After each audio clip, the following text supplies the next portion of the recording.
Олимпийский огонь стремительно шагает по стране. Совсем скоро он прибудет и в Грозный. Уже известны имена факелоносцев. В число тех, кому выпала такая честь, вошли политические и общественные деятели, звезды российской эстрады, чеченские спортсмены и, что немало радует, наши коллеги. В числе счастливчиков, кому доверили нести олимпийский факел, ведущий проекта Син Мехалш, кавалер ордена Кадырова Эзер Эли Шамсудинов.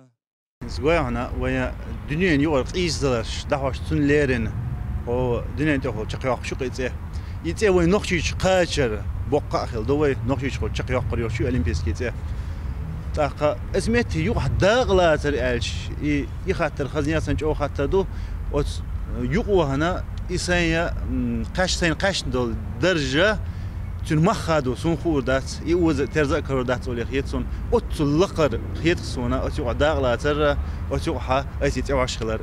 Сегодня на заседании руководителей министерств, ведомств, городских и муниципальных образований, ответственных за проведение эстафеты Олимпийского огня, подробно обсудили организационные вопросы. Маршрут уже утвержден. Он по-прежнему составляет 34 километра. Поменялись лишь несколько улиц, по которым пройдут факелоносцы.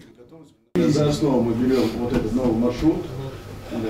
Дальше задача какая? Эта эстафета показать все красоты города. Чтобы презентовать столицу Чеченской Республики с самой лучшей стороны.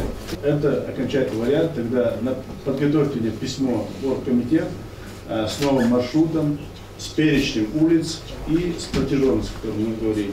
Ответственные за проведение эстафеты также обсудили необходимость создания соответствующих условий для тех, кто будет ждать шествия на улице длительное время.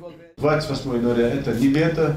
У нас почти 70 тысяч людей будет задействовано по маршруту. Шкафы йоча, чтобы люди могли периодически заходить туда, согреться, попить чай до прохождения этой эстафеты.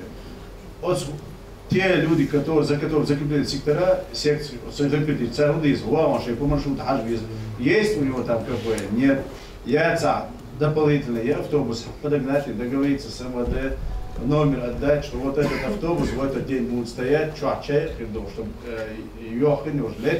Эстафета Олимпийского огня в Грозном пройдет 28 января. Такое событие должно запомниться каждому. Отдельное внимание участники совещания уделили подготовке праздничной программы, включающей грандиозное шоу и концерт. Последний факелоносец. Когда он приходит, там идет торжественная часть.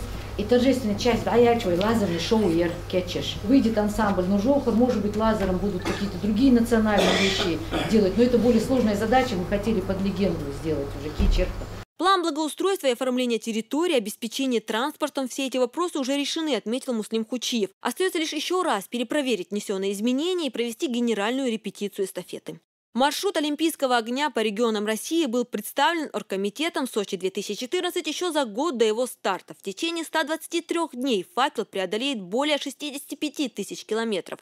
Пронесут его 14 тысяч факелоносцев. Побывает символ Олимпиады в 83 субъектах России. Это 2900 населенных пунктов.